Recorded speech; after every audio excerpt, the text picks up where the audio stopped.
How to create a design like this in Affinity Photo 2.3. Go to the Tools panel and select the Selection Brush tool. With that, set it to about 36 and create a very just random sort of wave design or any other sort of similar design. Perfectly reasonable. Then just go to Layer and create a new layer. Always need a layer in Affinity Photo. And then go to the Gradient tool. By default, this will be black to white or white to black. Well, you can colour it, of course. You can go to your swatches and you should have a fair selection of gradients. Just go down to the gradient section and you can see probably you've got 5 or 6, 10 maybe. I've created a few more than that. And then simply select a gradient. I think that looks pretty colourful. I'm going to go with that one. And you can always change it. Just go again to the gradient tool and then just resize it to make certain you've got just no white there at the end. Then select and deselect. Now at this point you could use this, but I want to blur it slightly. So I'm just going to use Gaussian blur. So filters, blur and Gaussian blur. And I'm going to go for about 22. Obviously it depends on the size of documents, depends on the size of the design. But I'm just going to go for 22 and click apply. Once you've done that, I can now apply a layer effect. So just go here. It's just a standard layer, a pixel layer. And you can go down the bottom with that selected, click effects. So effects, and then go to 3D. In 3D, you've got radius, and I'm just going to push it up to the max, 100. Now, it's not the greatest of bevels. But what you can do, you can also use profiles. So just click on here and just go down the bottom and you could create your own profile, but I'm just going to go with one of the standard profiles here and this one, second one. And it creates a nice line all the way through it. Now you might like, well, it's not particularly very soft, so you might want to reduce that, sort of increase it, push it up to say 15. Maybe not. Maybe you might want it to be really sharp. So this creates a sort of like vein-like design in the thing later. So I'm just going to go with that, just 0 point whatever, click close. Now at this point I think that looks a pretty nice design. Well, I can duplicate it. Now you can just duplicate it normally, manually, perfectly reasonable. Simply go to layer and then duplicate and you can create that multiple times and resize it. But what you can now do with the latest version of 2.3 with the move tool, simply press return or enter on the keyboard. And you've got this panel.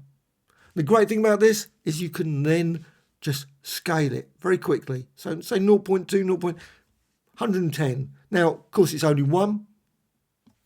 But you can here, click duplicate, number of copies, and you make it 3 or 4. And you can see and create this very super colourful design. And because you've got these lovely lines all the way through it, just creates a very interesting effect. And it's still live, so you can always go back and change it if you want. So number of copies, let's just put that 4, reduce that down a bit. It's a bit too, but also I can go to rotation. And I can just rotate it. And I can rotate it, say, and you can just manually enter it, 45. Don't have to use the slider. And you might think, oh, let's have a few more copies. Reduce the scale a bit. Number of copies, increase it a bit. And you can see and create a variety of different designs. Now if you push it too low, obviously it just shrinks. I just want it slightly above that so it increases in size, so it fills the entire screen. And I'm going to go with that, 104. But of course it just depends on the original gradient, the size of the document, etc. Number of copies, 16. Click OK. And then I can select all these. Go to the Layers panel and click, and then go down the bottom, and then again just click there, hold down the shift, so all are selected. Then right click and then you can go down to group. So they're all grouped. And now at this point you can resize it. I don't want it to fill the entire screen, so I'm just going to resize it a bit.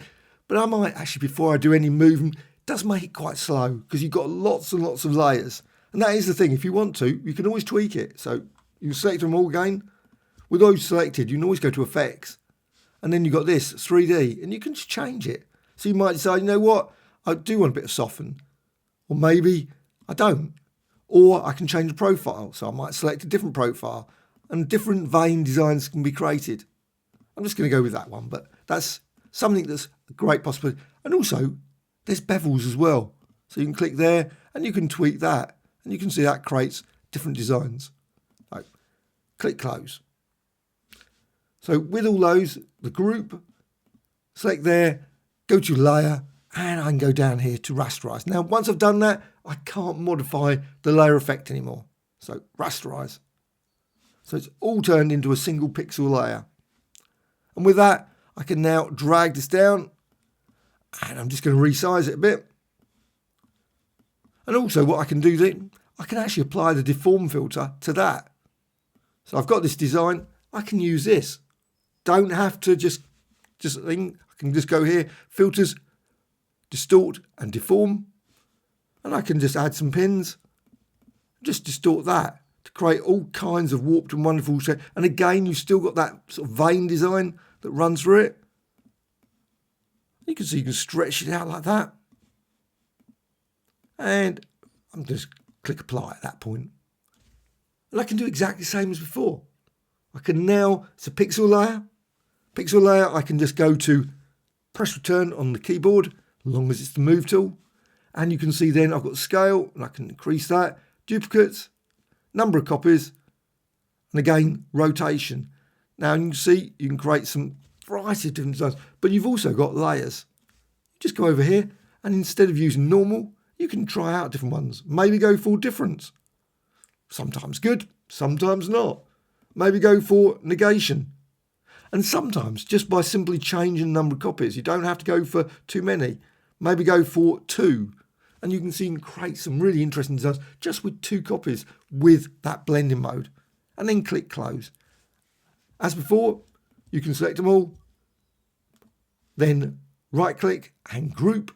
And they're all grouped into a single layer, which you can then go to layer and again rasterize. So just turn it into a pixel layer, and then you can manipulate that further. Again, filter, repeat, deform. Maybe filter, repeat, deform to create all kinds of truly unusual designs. Hope you found this a tutorial of interest. Any questions, please let me know in the comments below. A like or dislike, always appreciated. Thank you much.